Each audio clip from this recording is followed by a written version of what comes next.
උදෑසන 6යි. මේ ශ්‍රී ලංකා ගුවන් විදුලි සංස්ථාවයි.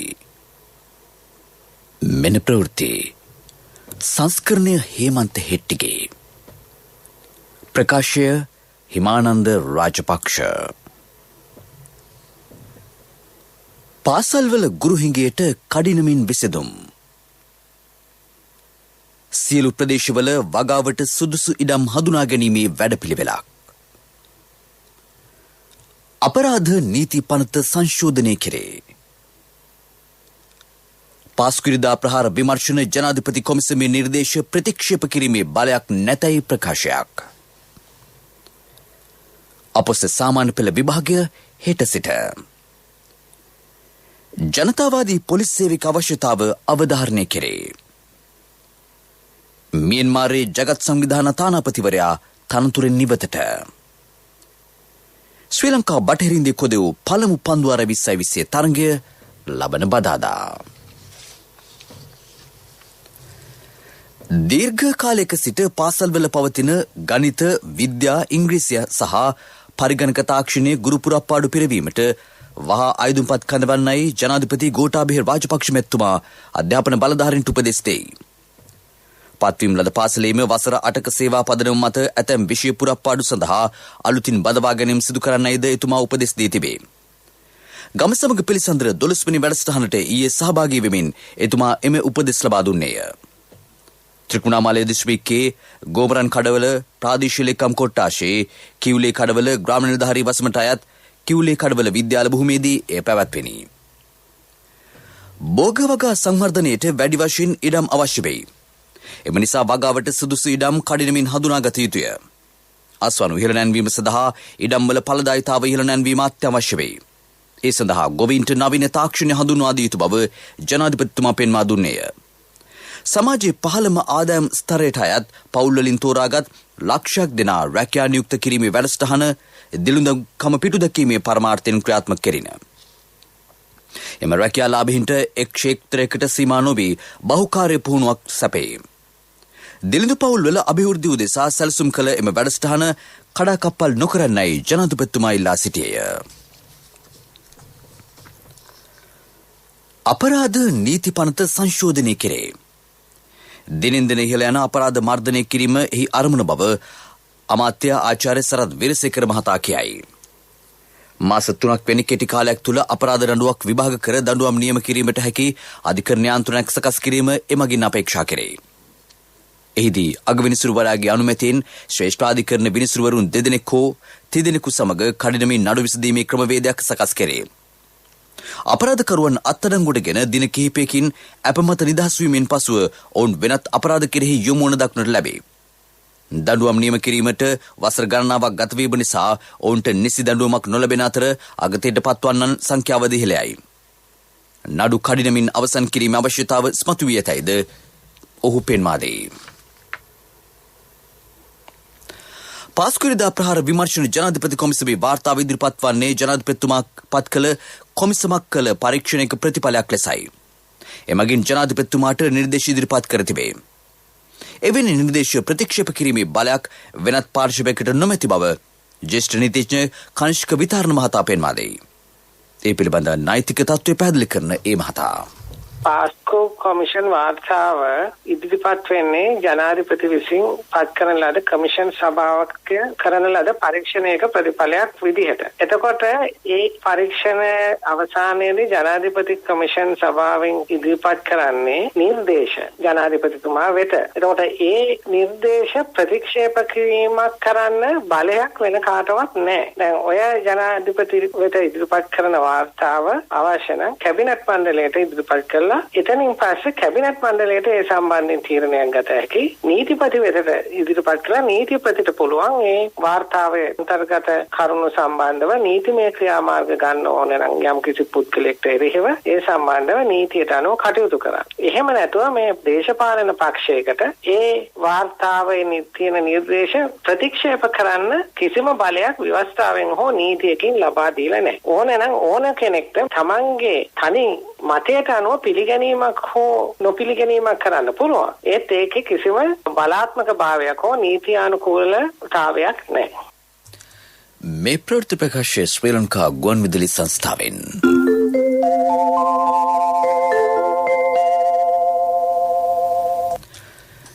මෙවර අපොස සාමාන්‍ය පෙළ විභාගයේ හෙට ආරම්භේ. ඒ අවසන් වන්නේ ලබන මාස 10 වෙනිදායි.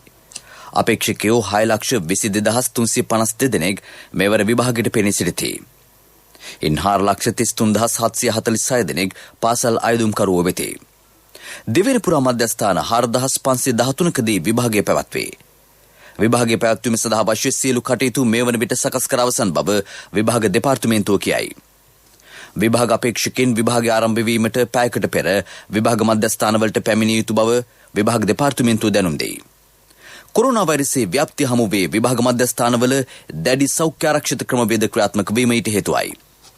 විභාගයට පෙනී සිටින අපේක්ෂකයෙකු කොරෝනා ආසාදිතෙකු බවට පත් වූහොත් ඒ සඳහා පෙර සූදානමක් වශයෙන් සෑම දිස්ත්‍රික්කයකම අවම වශයෙන් විශේෂ විභාග මධ්‍යස්ථාන දෙකක් සකස් කර තිබේ.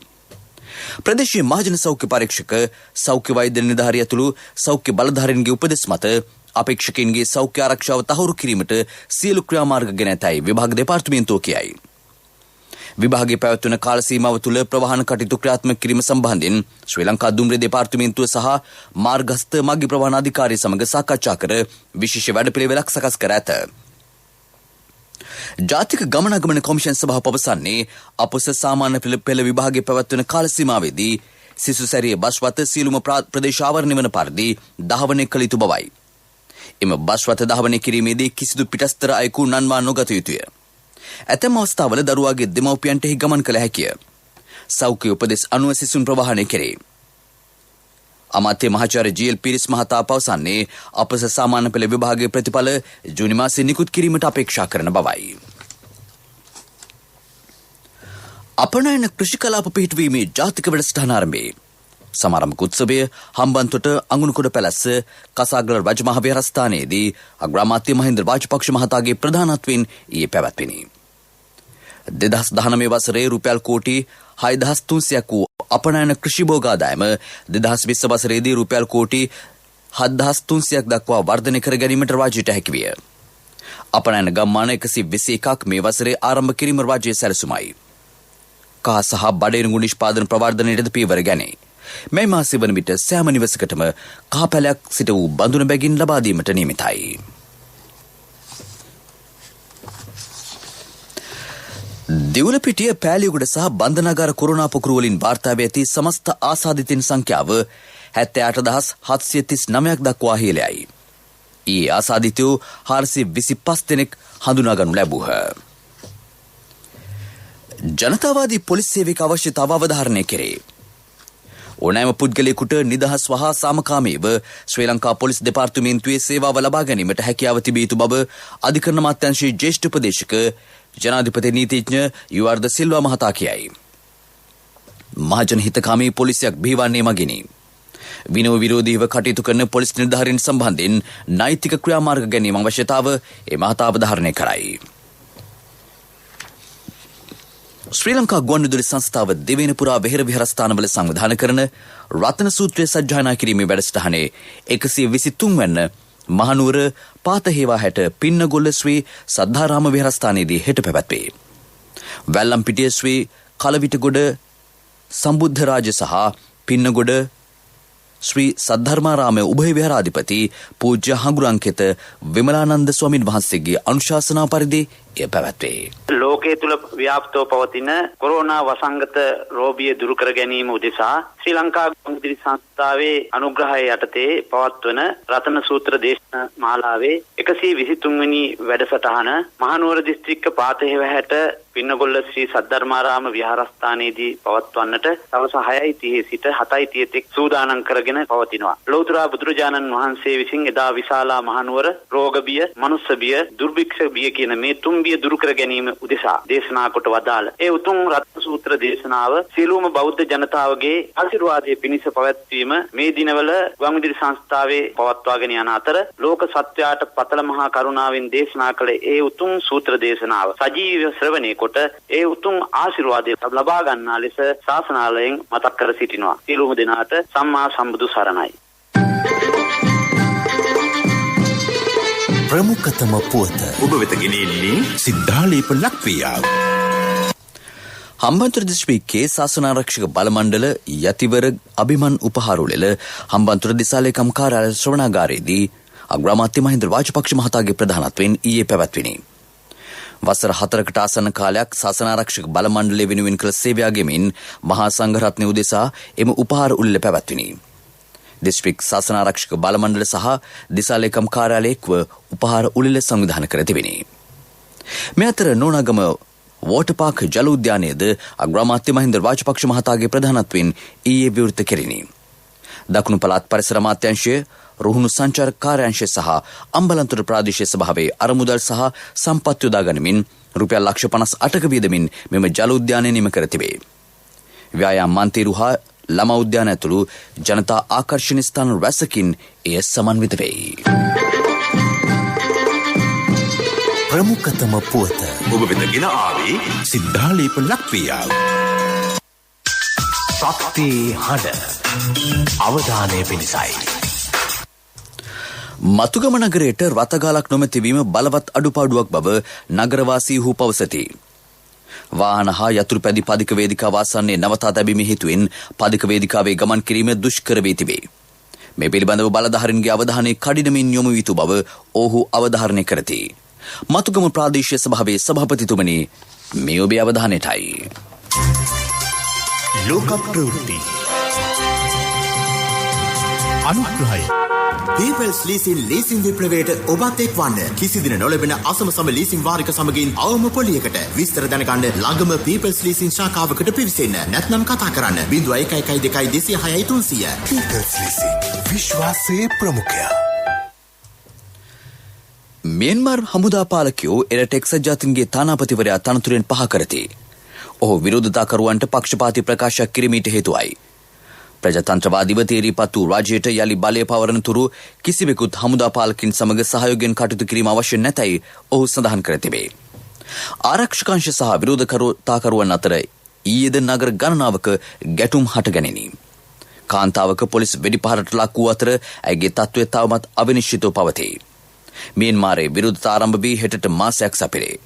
පසුගිය පළවෙනිදා නායිකා අවුන් සාන් සුකී මහත්මිය බලෙන් පහ කර කුමන්ත්‍රණයකින් හමුදාව බලය අත්කර ගැනීමත් සමග ඊට එරෙහිව විරෝධතා ආරම්භ විය. නයිජීරියාවේ පාසලකින් පැහැරගත් ගැහැණු ළමයින් පිරිස සොයා එරට ආරක්ෂකාංශ මේ වන විට දැවැන්ත මෙහෙයුමක් ආරම්භ කර තිබේ. කප්පම් ගැනීමේ අරමුණින් මෙලෙස ළමයින් පැහැර ගැනීම නයිජීරියාවේ උතුරු දිග ප්‍රදේශයේ නිරතුරුව සිදුවේ. මෙම පැහැර ගැනීම ජනාධිපති මවුමුදු බුහාරි මහතා තරයේ හෙලා දැක ඇත.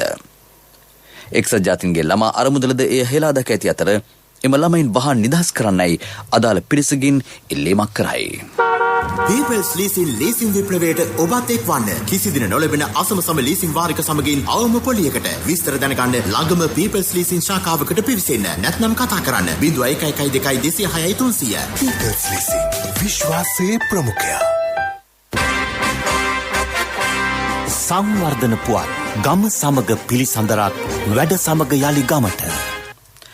ගම සමග පිළිසඳර වැඩසටහන යටතේ නිර්මාණය වූ වැඩ සමග යලි ගමට වැඩසටහන අනුරාධපුර දිස්ත්‍රික්කයේ සාර්ථකව ක්‍රියාත්මක වන බව දිසාලේකම් ආර්.එම්. වන්නිනායක මහතා කියයි. ඒ සඳහා ඉහළ ජනතා ප්‍රතිචාර ලැබෙමින් පවතී. වැඩසටහන පිළිබඳව තවදුරටත් කරුණු දක්වන දිසාලේකම්වරයා.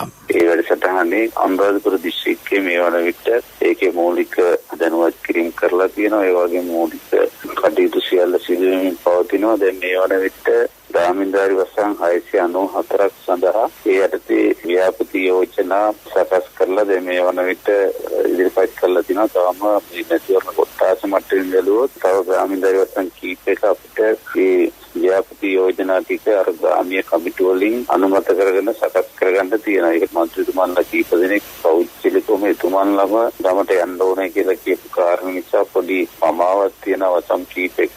ඒ අරනකොට දැනට අපේ 70ක් විතර ව්‍යාපෘති යෝජනා ඒ ග්‍රාමීය කමිටු වලින් අනුමත කරගෙන මේ වන විට ඉදිරිපත් කරලා තියෙන ප්‍රතිපාදන ලබාගෙන ක්‍රියාත්මක කරන ඇත්තටම ග්‍රාමීය ජනතාවගේ මූලික අවශ්‍ය වෙන කරුණු වලට විසඳුමක් ඇටියට මේ සංවර්ධන වැඩසටහන විශේෂයෙන්ම ක්‍රියාත්මක වෙනවා. ඒ සඳහා ජනතාවගේ ප්‍රතිචාර ඉතාම හොඳ මට්ටමකින් තියෙනවා. මොකද ගම් මට්ටමින් කුඩා කණ්ඩායම් ඇටියට කමිටු ක්‍රමයට සියලු අයගේ දැනුවත් භාවයක තමයි මේ සංවර්ධන යෝජනා විවිධ භාවයකින් ක්‍රියාත්මක ක්‍රියාත්මක වෙන්නේ. ඒ නිසා මේ පිළිබඳව මම හිතන්නේ ඉහළින්දන් තීරණය කළ සංවර්ධන යෝජනා එනවට වඩා ග්‍රාමීය මට්ටමින් සංවර්ධන යෝජනා සකස් කර යන එක ඉතාම පෞරුද්ගමී අය පිළිගන්න කමක් නිසා ඒකම ජනතා ප්‍රතිචාරයක් හොඳ මට්ටමින් පවතිනවා. ව්‍යාපාරික පුවත් ඔබ වෙත ගෙන එන්නේ 2021 වසරේ පළමු ශ්‍රේණියට ඇතුළු වන පුංචි හපනුන්ට ජාතික ඉදිරි කිරීමේ බැංකුවේ හපන් ගිණුමෙන් රුපියල් 1000ක තැන්පතුවක්. ඔබේ මුදලට සුරක්ෂිතම ස්ථානය ජාතික ඉදිරි කිරීමේ බැංකුව.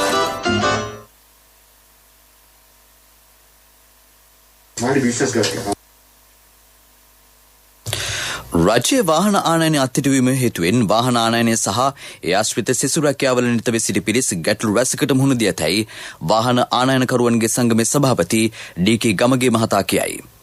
තම ගැටලු ජනාධිපතිතුමාට ඉදිරිපත් කිරීමට අපේක්ෂා කරන බව ඔහු සඳහන් කරයි.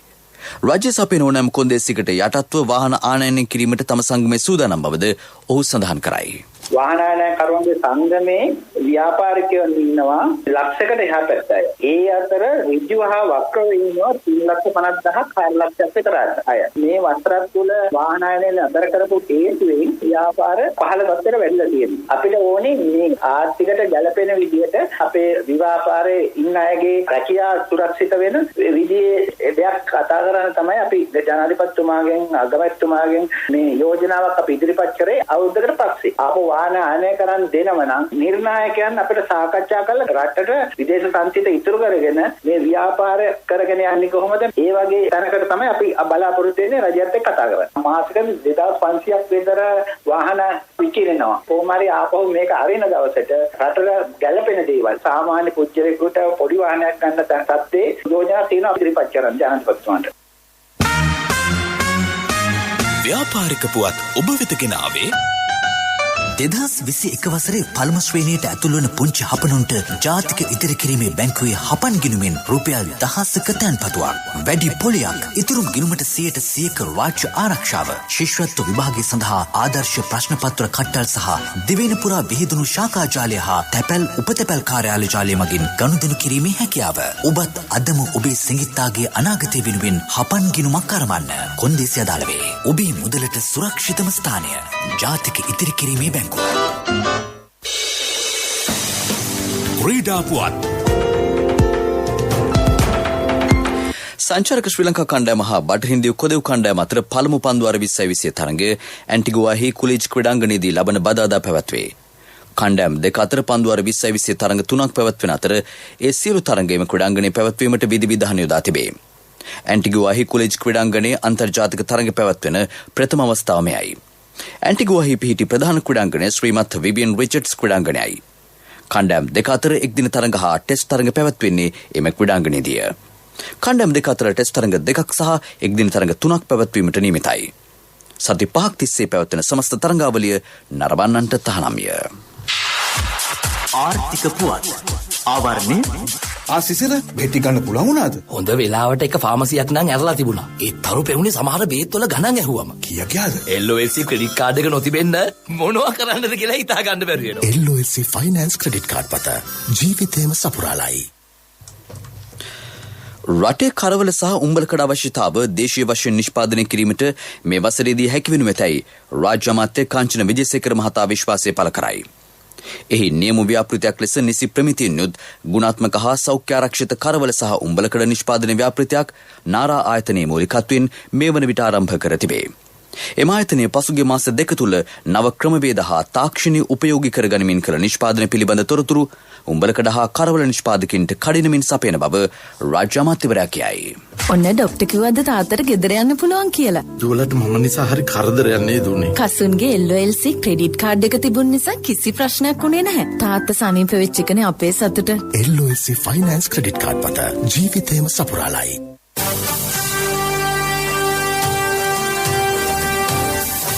කාලගුණ වාර්තාව. දිවයිනේ ප්‍රධාන වශයෙන් වැසි රහිත කාලගුණ තත්ත්වයක් පවතින බව කාලගුණ විද්‍යා දෙපාර්තමේන්තුව නිවේදනය කරයි. ප්‍රවෘත්ති කිරීමට යාලි සිරස්තල. පාසල්වල ගුරු හිඟයට කඩිනමින් විසඳුම්. සියලු ප්‍රදේශවලට වගාවට සුදුසු ඉඩම් හඳුනා ගැනීමේ වැඩපිළිවෙලක්. අපරාධ නීති පනත සංශෝධනය කෙරේ. පාසුකිරිදා ප්‍රහාර විමර්ශන ජනාධිපති කොමිසමේ නිර්දේශ ප්‍රතික්ෂේප කිරීමේ බලයක් නැතයි ප්‍රකාශයක්. අපොස සාමාන්‍ය පෙළ විභාගය හෙට සිට. ජනතාවාදී පොලිස් සේවක අවශ්‍යතාව අවධාරණය කෙරේ. මියන්මාරේ ජගත් සංවිධාන තානාපතිවරයා තනතුරෙන් ඉවතට. ශ්‍රී ලංකා බටහින්දිය කොදව් පළමු පන්දුවර 2020 තරගය ලබන බදාදා. අපගේ මෙම ප්‍රවෘත්ති ප්‍රකාශ www.slbcnews.lk වෙබ් අඩවියට පිවිසීමෙන්ද සවන් දිය හැකිය. අපගේ ඊළඟ ප්‍රධාන ප්‍රවෘත්ති ප්‍රකාශය දහවල් 12:45ට බලාපොරොත්තු වන්න. උදෑසන ප්‍රවෘත්ති මින් සමාප්තයි.